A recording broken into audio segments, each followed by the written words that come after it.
et à tous, et j'espère que vous vous portez bien, que tout se passe bien, que vous n'avez pas trop froid selon où vous habitez. Nous, franchement, ça va. Il fait vraiment, alors bon, un peu des nuages de temps en temps, mais franchement, les températures sont trop bonnes. Ah ouais, non, heureusement, parce que du coup, ça au moins, on ne chauffe pas. Ah ouais, on fait des économies. Donc aujourd'hui, nous allons faire international. Donc international, ben, j'ai beaucoup sur l'Afrique, parce qu'en fait, ça bouge dans tous les pays. Hein. Vous avez vu là, avec ce coup de Starmer là, qui veut mettre l'identité numérique en Angleterre. Il paraît que sur les réseaux sociaux, ils s'enflamment tout ça. Moi je vous dis, ça va mal finir. Hein. Il y a les Pays-Bas aussi, la dernière fois, ils ont manifesté, ils ont mis le feu. Là au Maroc, ils sont en train de manifester, alors c'est où ils vont nous faire une guerre mondiale, ou alors ils vont nous refaire un genre de Covid ou un truc comme ça. Vous voyez, pour calmer tout le monde. Parce qu'il y a aussi Madagascar qui se rebelle. Moi je vous dis, en ce moment, c'est chaud. Donc on part sur de l'Afrique, et après on va faire de l'Israël, on part sur de l'Amérique du Sud, de l'Amérique, bon du coup un peu de l'Asiatique, par rapport à ce côté. Ok, on va faire ça. J'ai essayé un peu de ranger. Du coup, on part sur du Niger. C'est dur à dire, je ne vais pas le dire. Le Figaro. L'uranium du Niger appartient au Niger. À l'ONU, Niamey accuse la France de l'empêcher d'exploiter son minerai. Le Niger, engagé dans des procédures internationales avec le géant français de l'uranium Orano, a accusé samedi à l'ONU la France de l'entraîner dans des procès interminables pour arrêter l'exploitation et la vente de son minerai. L'exploitation de l'uranium au Niger est au centre d'un bras de fer entre la junte qui a pris le pouvoir en 2023 à Niamey et le groupe français Orano. De toute façon, je vais te dire, tous ceux qui vont pas dans le sens du vent, c'est des terroristes. Bon, à part Daesh, hein, puisque du coup, c'est des terroristes, mais ils marchent avec Israël. Donc, bon. Le régime militaire qui mène une politique souverainiste a nationalisé en juin la Somaïr, filiale d'Orano, ex-Areva, là aussi, qui en avait perdu le contrôle opérationnel depuis plusieurs mois. L'entreprise, dont le capital est détenu à 90% par l'État français, avait annoncé des procédures d'arbitrage international contre le Niger. Là, tu mets en fonction le truc international, tu vois, pour les autres, non, pour Israël, machin et tout, il n'y a pas le droit international. Misère, pollution, rébellion. C'est un peu, bientôt, nous, hein, misère, pollution, et rébellion, on a le temps. Hein. Ah, on dit rébellion. Ah, mais c'est moi, je ne savais pas, moi je me disais qu'on disait rébellion. Vendredi, Orano a affirmé qu'un tribunal constitué sous l'égide du Centre international pour le règlement des différends relatifs aux investissements, CIRDI,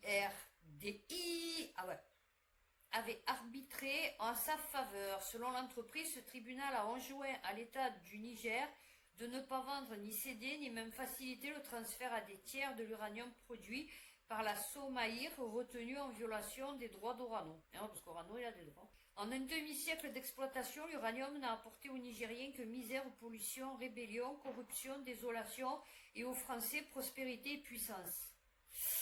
Alors, la décision provisoire du CIRDI, une organisation de la Banque mondiale est située à Washington. Non, c'est compliqué. Africa News. Les Ougandais s'inquiètent de l'arrivée annoncée des migrants expulsés des USA. C'est des Ougandais qui reviennent ou c'est des gens d'autres pays? Je sais pas. Des figures de l'opposition et d'autres voix en Ouganda ont critiqué mardi un accord conclu avec les États-Unis pour recevoir des migrants expulsés. Ah voilà, d'accord. Mettant en cause l'absence d'approbation parlementaire et affirmant que cet accord allège la pression politique qui pèse sur le président autoritaire du pays. Oui, donc c'est ça. Donc ils vont sûrement se retrouver avec des Syriennes, des Afghans. Il faut quand même calculer que quand même c'est des gens, quoi. Et je veux dire, tu vois, il y a des femmes, des enfants, peut-être.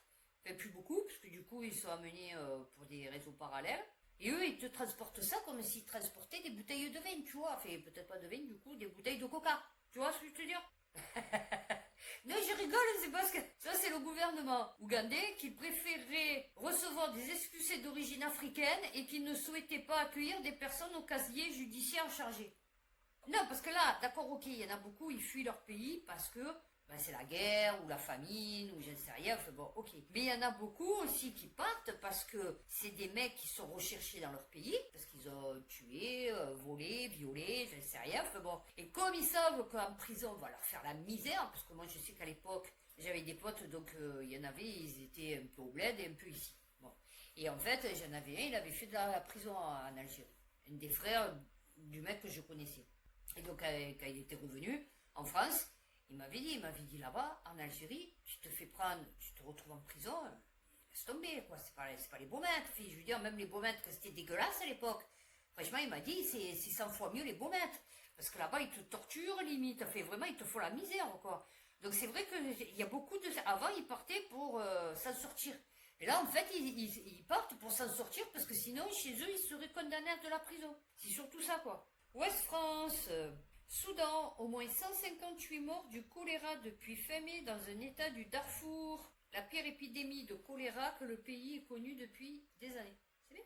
Elle peut être pas une simple réhydratation orale, mais la guerre, qui oppose depuis avril 2023 l'armée aux paramilitaires des forces de soutien rapide, FSR, non, c'est pas SFR, hein, c'est FSR, a fragilisé le système de santé, rendant ces traitements souvent inaccessibles. Voilà, avec de la réhydratation orale, voilà, c'est-à-dire de l'eau, enfin de l'eau potable, on va dire. Depuis l'été 2024, environ 100 000 cas de choléra ont été recensés au Soudan. Qu'est-ce qu'on en a à foutre? On a qu'à monter sur des cocotiers. Oh, mais ça m'a toujours fait rire. Et les racistes qui vous disent, ouais, les noirs et les cocotiers. Mais tu sais que les trois quarts des cocotiers, c'est sur des îles. Et il n'y a pas de noirs. Tu le sais ou pas? Non, je sais pas. Les cocotiers, c'est vraiment dans des endroits spécifiques, quoi. Et en règle générale, il n'y a pas d'Africains là où il y a des cocotiers, tu vois. Donc, non, mais lol, la blague. Pour vous dire le niveau. Enfin, alors, c'est pas des nouvelles réjouissantes. Non, vraiment, vraiment. Ah, eh ben on revient sur du Soudan. AFP, la ville assiégée d'El Fasher subit sa pire attaque des paramilitaires en pilonnant une population affamée. Ils doivent se dire, ben écoute, de toute façon, ils vont mourir de faim. Donc on abrège un peu leur souffrance, tu vois. Donc du coup, c'est mieux de les pilonner direct, quoi, tu vois. Comme ça, au moins, on est sûr que les enfants, ils souffriront pas, les vieux non plus, les personnes... on est bon. Les forces de soutien rapide, FSR, milices en guerre contre l'armée régulière soudanaise depuis avril 2023, ciblent ainsi la seule ville majeure de la région occidentale, ainsi que le camp de déplacés d'Abou Chouk à proximité. Ah bah oui, attends, oh, tout, il faut tout... Eh oui.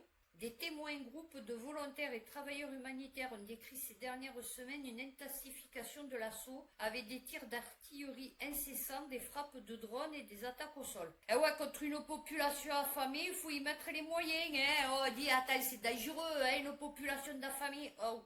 L'ONU affirme que cette capitale de l'état du Darfour Nord, où vivent 300 000 personnes, est devenue l'épicentre de la souffrance des enfants. Moi, je vous dis, je sais pas s'ils sont pas en train de faire genre des offrandes, vous savez les trucs là, comme les Mayas, les Aztèques qui disaient qu'ils tuaient des sacrifices. Je sais pas s'ils sont pas en train de faire des sacrifices. Vous voyez les forces obscures, les guerres, c'est compliqué ce que je suis en train de dire.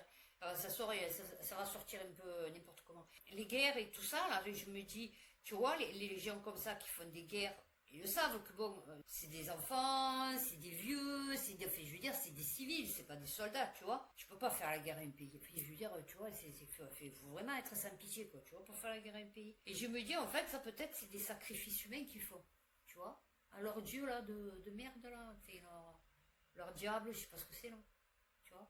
Ouais, je sais, je suis un peu partie en brioche, là, mais des fois, je me dis, ouais, des fois, c'est moins terre à terre que ce qu'on croit, peut-être, tu vois. Pour survivre, des familles remplacent le millet ou sorgho qui leur sert d'aliment de base par de l'ombase, de la nourriture pour animaux qui n'est pas destinée à la consommation humaine. Et ouais, mais je te dirais qu'il n'y a pas trop le choix. Ouais, en fait, ils se nourrissent de la nourriture, normalement, genre du foin, quoi.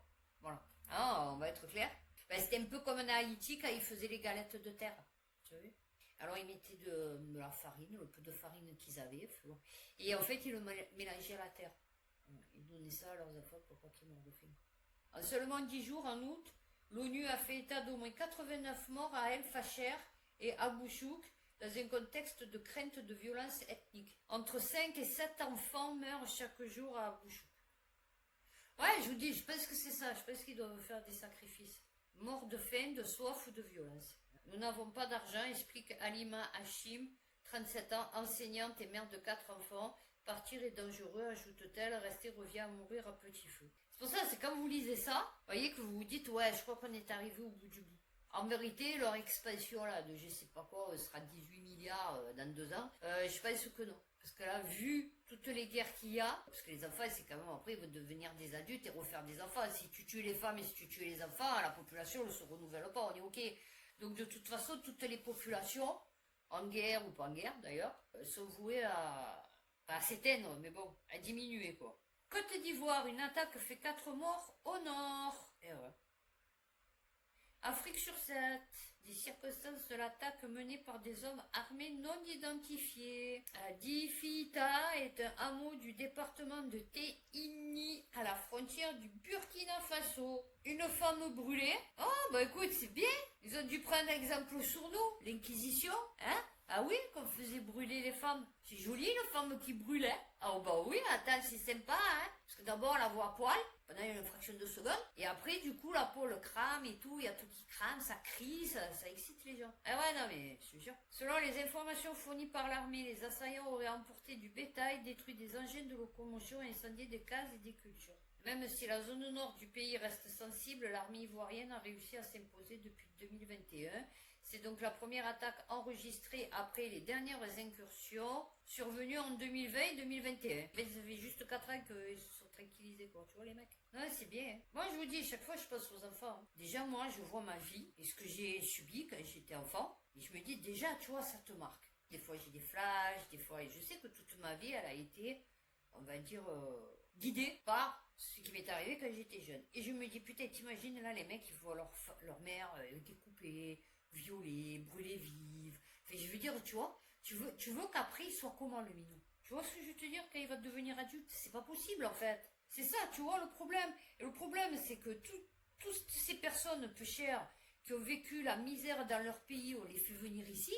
Et ici, avec tous les traumatismes qu'ils ont, ils peuvent pas avoir une vie normale. Et donc tu te dis, c'est normal qu'après ils pètent des crânes. Hein. Alors que Port-au-Prince s'enfonce toujours plus profondément dans le chaos. Non, c'est magnifique. Vraiment, ça te remonte le moral, tu vois. Heureusement qu'après je fais science. Tu as vu ce qui fait que ça clôture bien la semaine. Parce qu'alors en plus j'en ai des morts de rire dans science. Alors, Ouest France, en proie au gang, Haïti attend des centaines de mercenaires étrangers. Eric Prince, le fondateur américain de la milice controversée Blackwater, compte envoyer des centaines de mercenaires à Port-au-Prince, en Haïti, contre les gangs pour stabiliser la situation. Ah bah elle va être vite stabilisée, hein, je vais te dire. Ils vont arriver, ils vont tirer sur tout ce qui bouge, tu vas voir, ça va être vite réglé. C'est pas ça qui va faire que Haïti, en plus ça doit être magnifique Haïti. Si tu fais des écoles, si tu fais du tourisme, enfin je ne sais rien quoi, tu vois. Et ouais, alors que Port-au-Prince s'enfonce toujours plus profondément dans le chaos. Face aux gangs qui mettent en coupe régler la capitale haïtienne, la société militaire privée Vectus a déployé dans la capitale haïtienne des centaines de mercenaires recrutés aux États-Unis, en Europe et au Salvador. Et ouais, il s'agit de prêter main forte au président Laurence Saint-Cyr. Ah bah oui, pour pas qu'il se fasse dégager comme ils ont fait à Madagascar, au Népal et en Indonésie. Hein, voilà. Mais l'homme à la tête des mercenaires divise Eric Prince, ancien membre des forces spéciales de l'US Navy, la marine de guerre américaine. Allez, c'est pas vrai, non, c'est pas vrai. N'est autre que le patron de l'ex-Blackwater, milice privée très controversée, car à l'origine de graves crimes, dont une fusillade tuant 14 civils à Bagdad. Ah, ouais, oh, bon. Ah, officiel alors, hein. Prince a déclaré avoir conclu un accord de 10 ans avec les autorités haïtiennes et il pourrait jouer un rôle dans le système de collecte des impôts. Ah, ça va chauffer. Amplification de la corruption de la part des autorités haïtiennes et internationales due aux grosses sommes engagées dans la crise humanitaire après le séisme de 2010. Le pays de 12 millions d'habitants est aussi sur le passage de tous les trafics, drogue, armes, hommes, enfants, femmes. Ah oui, non. Non, ça s'est arrêté à hommes. Mais bon, comme ils ont marqué, etc., tu vois. Foie, poumon. Ah ouais, en provenance de l'Amérique latine. Ils sont à l'aise. Ah bah oui, à l'aise de Blaise. Alors, en effet, le déploiement de 700 policiers kenyans en juin 2024 a conduit les gangs rivaux à s'allier, avec pour conséquence d'accroître leur emprise sur Port-au-Prince. Ah, c'est magnifique. Auparavant, les quelques 9000 hommes de l'ONU n'étaient pas parvenus à éradiquer la violence. Ben non, tu peux pas éradiquer de la violence, surtout quand elle est, alors déjà endémique, et en plus, parce qu'ils ont rien là-bas. Ils sont sur une île, tu vois, c'est ça que je t'ai dit. Le problème, c'est l'île, tu vois, en elle-même. Les bandits sont omniprésents dans la vie quotidienne, ils circulent cagoulés avec les armes en bandoulière, ils sont à l'aise. C'est le principal travail pour les adolescents et les jeunes adultes, c'est une ressource pour nourrir leur famille. Ah ouais, voilà. Il suffit d'une étincelle dans la population pour produire une révolte. Eh ben, elle va y être, hein, je vais te le dire. Hein. Voilà, hein, parce que c'est parti pour, parce que les gens ils commencent à comprendre et commencent à se dire, oh, ben, c'est bon, maintenant il y en a un peu marre, quoi, tu vois. Donc là, on va partir sur de la Syrie. L'ONG SOS Chrétienne d'Orient, perquisitionnée pour des soupçons de complicité de crimes contre l'humanité en Syrie. Le Monde. L'enquête du parquet national antiterroriste vise à déterminer si l'ONG est dirigée par un royaliste d'extrême droite. A versé une partie des fonds qu'elle récolte aux forces de défense nationale des milices pro-Bachar el-Assad. Oui, c'est un truc contre Bachar el-Assad. Ah, c'est un maurassien, Charles de Meyer, royaliste d'extrême droite. Mais quoi, ici en France? Accusé par des ONG syriennes d'avoir pillé des villages, bombardé des civils et entraîné des enfants au combat en Syrie. Mediapart. Du coup, je vais y penser. C'est que Sarkozy, pour sa condamnation, là, il flippe parce que c'est Mediapart. Ouais, Mediapart, il a sorti le marché, truc, chose. Fait bon, le papelard, là. Oui, c'est faux, je sais rien, fait bon, c'est fou. Eh bien, en fait, Mediapart, ça a été monté à la base par le beau-frère à Sarkozy. Donc, c'est rigolo, quand même. Vous voyez, comme quoi ils vous prennent bien pour des cons. Enfin, peut-être pas à vous. Spécialement, mais je veux dire comme ils nous prennent bien pour des cons, parce que lui il est en train de casser le cul à Mediapart, alors que c'est son beau-frère qui a aidé à le monter, ça, ce truc. BFM TV, des transferts d'argent depuis l'étranger équivalent à un tiers du PIB face à un taux de chômage de 20%, partir est une question de survie pour les jeunes Népalais. Eh ben c'est bien, on va avoir des Népalais maintenant. Eh ouais. Des centaines de milliers de jeunes Népalais sont contraints de quitter leur pays pour trouver un travail à l'étranger alors que le chômage des 24 ans s'élève à 20% dans le pays. Il n'y aura bientôt plus de jeunes pour porter nos cercueils. La génération Z qui a manifesté la semaine dernière pour protester contre la corruption et le chômage. Au moins 25% de nos jeunes sont déjà partis, laissant derrière eux des maisons vides et les personnes âgées se retrouvent seules. Ah voilà, 72 morts. Nouvelle Ops, au Brésil, des dizaines de milliers de personnes manifestent contre une loi sur l'immunité des parlementaires. Donc vraiment, je vous dis vraiment, les gens ils commencent vraiment à en avoir marre. La loi discutée au Parlement prévoit la possibilité d'une amnistie pour l'ex-président d'extrême droite Jair Bolsonaro, condamné à 27 ans de prison pour tentative de coup d'État. Lula, président actuel, oui mais bon, qui a fait de la prison aussi, soutient les manifestations. Des dizaines de milliers de personnes manifestaient, ouais. 42 000 personnes, ok. Là, il s'en fout, il a fait sa prison maintenant. Sans amnistie et en renfort des pancartes, plus jamais de dictature, encore le Congrès est une honte nationale. Nous sommes ici pour protester contre ce Congrès qui est composé de criminels, d'assassins, de corrompus. Il parle de la France? Il parle de la France? Ah bah non, il parle de la France. Tous déguisés en politiciens et qui composent une loi pour se protéger. Eh ouais. Et c'est pour ça que d'ailleurs il n'a pas compris, Nicolas. Ouais, Nicolas, il n'a pas compris que le crime organisé pourrait s'infiltrer au sein du Parlement. Et ouais. Ah bah, je pense que c'est déjà fait. Ce jour-là, des milliers de sympathisants de Jair Bolsonaro avaient saccagé les lieux de pouvoir, réclamant une intervention militaire pour dégager Lula du pouvoir. Je pense qu'ils veulent que dans tous les pays, en fait, il y ait des soulèvements. Parce que vous savez, là, le truc, là, Ordo Apcao, je pense que c'est ceux qui veulent faire. Ils veulent que dans tous les pays, ça soit le feu. Parce que maintenant, c'est mondial. Et en fait, comme ça, ils vont pouvoir mettre la dictature en place en disant, regardez, vous, c'est trop le feu. Ah, vous vous pétez trop, hein, vous vous plaignez pour rien, hein, vous êtes vivants, déjà soyez contents. Et donc du coup ils vont imposer un ordre mondial dictatorial. Les accusations contre la sœur de Javier Milei, président de l'Argentine, j'ai pas la suite. Unbranded. Un scandale politique a secoué le gouvernement argentin avec la fuite d'enregistrements audio. Les enregistrements montrent Diego Spagnuolo, ancien chef de l'Agence nationale pour le handicap, accusant Karina Milei, sœur du président Javier Milei et secrétaire générale de la présidence, de corruption. Non, ça va, faut pas l'emmerder, là, notre sonneuse. Selon les enregistrements, les industries pharmaceutiques étaient obligées de payer jusqu'à 8% sur les contrats de fourniture de médicaments au réseau public, ce qui représentait environ 800 000 dollars par mois. Oh, ça va. Donc Karina recevait entre 3 et 4%. Mais non, c'est bien. Ouais, c'est pour son peuple, c'est pour le soigner. Oh, attends, non. C'est pour qu'ils aient des médicaments moins chers. Hein? Voilà. Qu'ils soient pas obligés de travailler une semaine pour se payer un Doliprane. Tu vois ce que je veux te dire? Le 22, la justice a procédé à 16 perquisitions. Voilà, saisi des téléphones portables, des machines à compter les billets. Ah bon, oui, attends, non, c'était... Attends, compte 1, 2, 3, 4, il y en a une montagne, je veux dire, bon, tu vois. C'est mieux de prendre maintenant, il faut des machines à compter les billets. Enfin, franchement. Et 266 000 dollars en espèces. Et oui, voilà, eux, il n'y a pas la monnaie numérique. Alors ça m'a fait rire. Non, c'est rigolo. Enfin, c'est rigolo. Non, c'est pas rigolo, mais... BFM TV. Deux pompiers arrêtés par la police aux frontières alors qu'ils luttaient contre un feu près de Seattle. L'opération de contrôle a été menée alors que les pompiers travaillaient sur l'un des feux les plus importants de la région. Cette arrestation a été dénoncée par des élus démocrates, fustigeant une nouvelle politique américaine aussi immorale que dangereuse. Ah ouais, c'est surtout chiant pour les habitants, fait pour le feu, quoi, tu vois. Ouais, mais alors ils n'avaient pas les papiers? Ah, suspecté d'employer des travailleurs sans papier. Ah oui, parce que c'est sous-traité encore. L'un des pompiers arrêtés vient de l'Oregon. Oui, non mais d'accord, mais c'est pas parce qu'il vient de l'Oregon que peut-être il n'est pas en situation irrégulière. Enfin, je veux dire, tu vois. Ah ouais, non mais la lutte contre la... Oh, vous avez vu Pokémon? Retrouvez-les tous, je sais pas quoi. Ah, c'est niqué. Oh, j'étais mort de rire. Non, c'est pas rigolo, mais je veux dire, franchement, il n'y a que lui pour faire ça. Non, non, la chasse aux Pokémon, c'est la chasse aux immigrés clandestins. Lui aussi, vous montez son peuple, ça va mal finir cette histoire. Hein. On continue dans le bon, ouais, non, parce que... Géo, TSMC, le bouclier de silicium de Taïwan en péril. Ah ouais, non, alors là, on est dans la merde. Hein.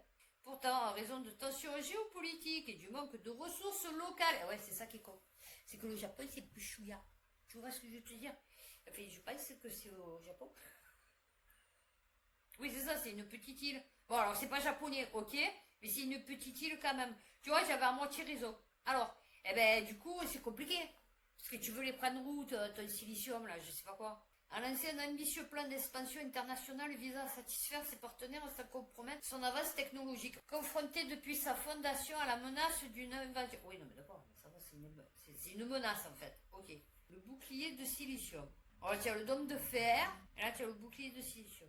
Les fonderies de TSMC produisent désormais 2/3 de toutes les puces fabriquées dans le monde. L'entreprise fabrique 90% des puces présentes dans les biens les plus avancés comme les smartphones et les ordinateurs portables. Et ouais, une île trop petite pour les fonderies. Ah ouais, c'est ça. TSMC s'est ainsi embarqué depuis 2020 dans un plan d'expansion de ses usines à l'étranger à hauteur de 190 milliards. Alors, TSMC consommait 8% de l'électricité sur l'île, une part pouvant grimper à près de 25% d'ici 2030. Ah ouais, c'est un peu cher. Le manque de main-d'œuvre est également un problème en moyen terme. Taïwan affiche l'un des taux de fécondité le plus bas au monde. Et ouais, surtout qu'ils accueillent pas beaucoup de migrants.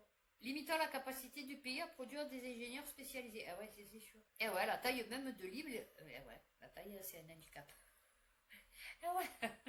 Des fois, je me dis, putain, mais tu réfléchis pas quand tu te dis, bon, on va se concentrer sur un truc, on va le développer, ouais, d'accord, mais tu te dis pas qu'à un moment donné, à force de développer le truc, il n'y aura plus de place, enfin, je sais pas.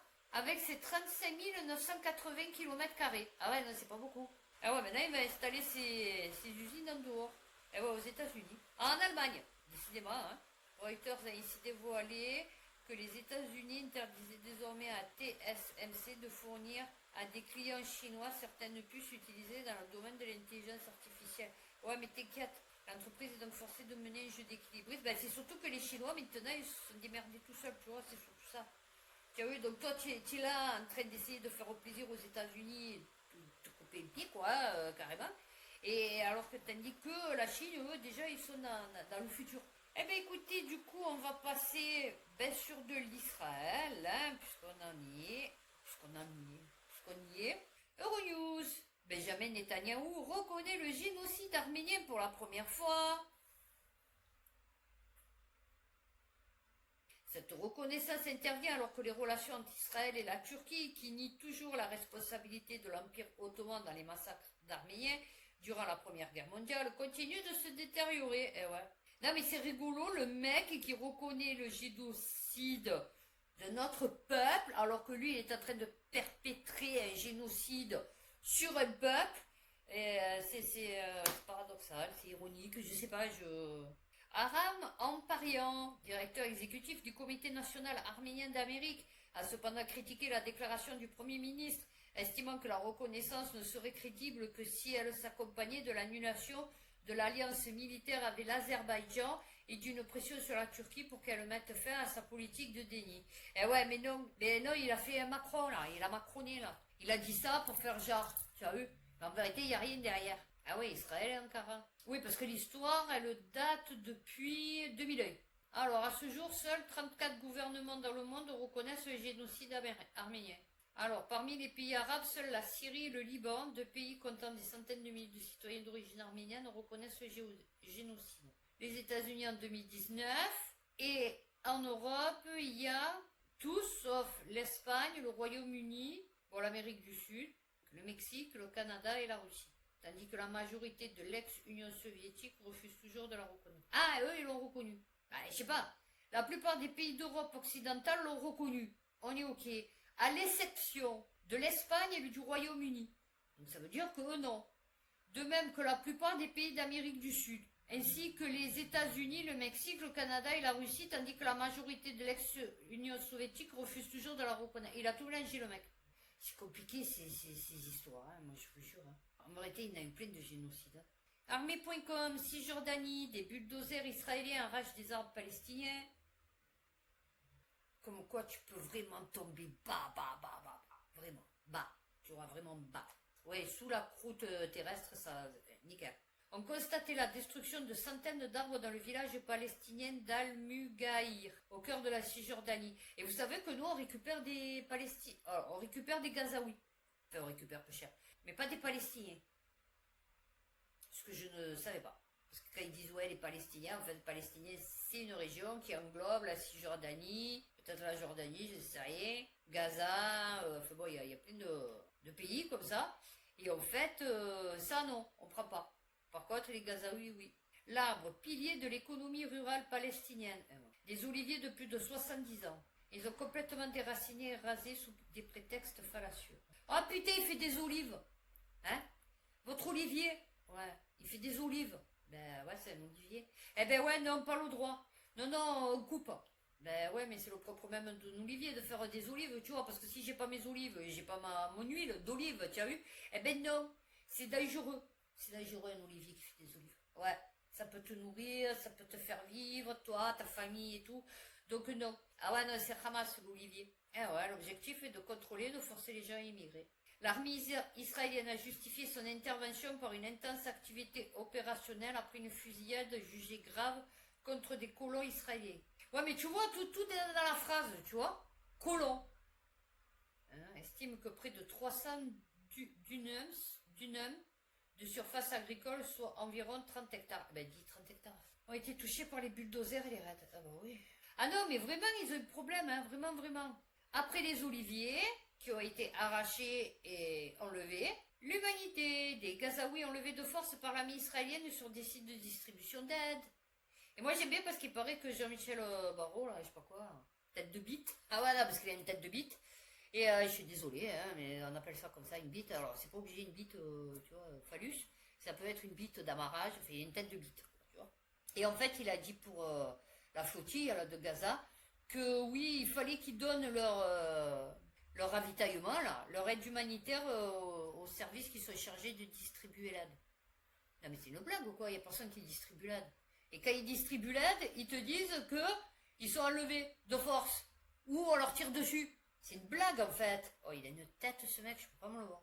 L'accusation est aussi grave que rare. Selon des experts des droits de l'homme de l'ONU, l'armée israélienne est directement impliquée dans des disparitions forcées de personnes cherchant de l'aide. Il y a des moments dans la vie où c'est tellement puissant, où c'est tellement horrible, que vous pouvez même pas vous mettre dans la peau de l'autre. Vous voyez? De la personne qui subit le truc. Parce que c'est trop horrible en fait.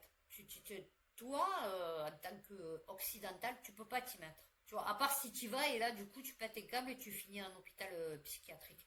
Tu peux pas t'imaginer. Tu vois, tu peux t'imaginer, par exemple, de perdre ton enfant. Le perdre, enfin, je veux dire, il meurt. Tu peux t'imaginer ce qu'une personne ressent quand son enfant disparaît. C'est-à-dire, tu sais pas où il est, quoi. Mais être dans un truc de guerre où tu vois ta famille, bon, moi j'en ai pas, tu vois ta famille ben, se faire exploser, couper en morceaux, affamée, que tu vois tes enfants qui sont en train de mourir de faim et tout. Franchement, ça c'est des trucs, tu n'y arrives pas. Tu vois, tu peux pas te mettre à la place de l'autre, tu as vu. Utiliser la nourriture comme un outil pour mener des disparitions ciblées massives doit cesser immédiatement. La Fondation humanitaire de Gaza, GHF, créée de toutes pièces par Israël avec le soutien des États-Unis, a déclaré qu'il n'y avait aucune preuve de disparition. Ah ben non, parce qu'ils ont disparu. Gaza est jonché de décombres et jonché de corps. L'ONU a déclaré une famine dans le gouvernorat de Gaza. Le Bureau des droits de l'homme de l'ONU a déclaré la semaine dernière qu'il avait documenté la mort de 1857 Palestiniens cherchant de l'aide depuis fin mai, dont 1021 près des sites du GHF. Alors, Antonio Guterres, un catalogue sans fin d'horreur. Le niveau de mort et de destruction dans le territoire palestinien était sans équivalent dans les temps récents. Gaza est jonché de décombres, jonché de corps et jonché d'exemples de ce qui pourrait constituer de graves violations du droit international. Ils se foutent du droit international, il n'y a personne qui le respecte, ton putain de droit international. D'ailleurs, on se demande même à quoi tu sers, tu vois, l'ONU. Euronews. Israël bombarde massivement la capitale du Yémen, Sanaa. Ah bon oui, attends, on est partout chez nous. Ah oui. La banlieue sud de la capitale a été frappée à de multiples reprises. Des images sur les réseaux sociaux ont montré des explosions dans plusieurs quartiers. Bah, c'est là a été frappé. C'est le second assaut signalé en moins d'une semaine. 6 morts et des dizaines de blessés dans les frappes israéliennes. Putain, ils en ont du sang sur les mains, ces mecs. Mais bon, je pense que ça doit faire partie du process. Tu vois ce que je veux te dire? Allez, on va finir sur une note, on va dire, un petit peu plus sympathique, puisqu'on en était à Israël et aux Juifs. Le Parisien, un serpent de la pire espèce, un tableau pillé. Non, c'est... Alors... oui, je me rappelle pourquoi je l'ai pris. C'est parce que... Non, je vous jure, on a un problème. Non, vraiment, on a un problème. Non, je pense qu'il y a un problème. Je vous le lis comme je l'ai lu, d'accord? Je vais le prendre comme moi je l'ai pris au début. Donc, je lis un serpent de la pire espèce, un tableau pillé par un nazi retrouvé 85 ans plus tard grâce à une annonce immobilière en Argentine. Donc, je commence à lire l'article et je vois, leur enquête de longue haleine a fini par porter ses fruits. Le journal néerlandais AD assure avoir retrouvé un tableau d'un maître italien pillé par un nazi il y a 85 ans. Jusque-là, je me dis, ok. Portrait d'une dame. On est bon sur le titre. Portrait d'une dame. Du portraitiste Giuseppe Gislandi, également connu sous le nom de Fra Galgario, a été découvert dans une annonce immobilière d'une maison à vendre en Argentine. Ok. Je l'ai vu au-dessus du canapé, photo 5. Ok, ça c'est le mec qui la reconnaît. Je regarde le tableau, l'image est petite, d'accord? Donc, je me dis, what the fuck, attends. Et je clique dessus, vous voyez? Et je l'agrandis. Et en fait, quand vous l'agrandissez, c'est ça. Portrait d'une dame. Et je me suis dit, on a un problème. Et je me suis dit, on a un problème. C'est quoi le délire? Mais attends, mais on dirait très sexuel. Qu'est-ce que tu racontes, le portrait d'une dame? Elle ressemble vraiment pas à une femme. Enfin, je veux dire, bon, à un moment donné, moi je veux bien. Mais bon, le mec là, tu vois, non mais je vais m'énerver parce que Fragalgario, franchement, il a un problème, le mec. D'où c'est le portrait d'une dame, ça? Non, mais lol. Et ça, c'est un portrait... Alors, qui coûte sûrement très cher, quoi. Enfin, je veux dire, bon... Alors, attendez, on peut l'avoir, le... Non, c'est pas le prix. Non, ils mettent pas le prix. Ma fille, je vais te dire, alors, franchement, tu vois, moi, on me vole un tableau comme ça, je le récupère pas. Voilà, je t'explique, c'est une honte à la peinture, en fait. Non, mais lol, la blague, alors tout va bien. Non, c'est une reproduction, c'est pas possible, c'est fake, c'est un prank. Non, parce que tout va bien, tu vois, la robe bien dessinée, bon, les mains ont l'air pas mal, tu vois, le drapé et tout, franchement, il est beau. La tête, c'est quoi le délire? Alors, mais vraiment, je l'ai vu de loin, déjà la tête, j'ai dit, c'est pas possible, la tête, elle a été collée, tu vois, c'est une photomontage, tu vois. Donc j'ai dit, je vais agrandir quand même, parce que ça me paraît un peu bizarre, cette tête, tu vois. Et en fait, la tête ne va pas du tout avec le corps. On est bien d'accord? Oh, voilà. Et ben, on a terminé sur ça. Non, non, mais vraiment, non, non, vraiment, moi, si on me le vole, je suis contente, hein, vraiment, la vérité, hein. Non, non, c'est pas possible. Et tu peux pas appeler ça portrait d'une dame. Tu peux appeler ça portrait, tu peux appeler ça ce que tu veux, mais tu peux pas l'appeler portrait d'une dame. Tu vois en plus que franchement la tête, elle est difforme, il y a une espèce de... Elle a une bosse là, je sais pas ce que c'est. Et tu vois que la couleur de la figure n'a aucun rapport avec la couleur des bras et du cou. J'ai été choquée, vraiment j'ai été choquée. Donc voilà, j'espère que cette vidéo vous aura plu, vous aura intéressé, vous aura informé. Prochaine vidéo science. Et non mais science, vraiment j'ai un truc rigolo. Vraiment, c'est un peu comme là, vous voyez, c'est un peu comme la tête du tableau. C'est vraiment, je me suis dit, what the fuck, c'est quoi le délire? Voilà, donc on se fera un petit délire à la fin de la science. Et ben, d'ici là, prenez soin de vous, faites attention à vous, et puis à bientôt pour une prochaine vidéo.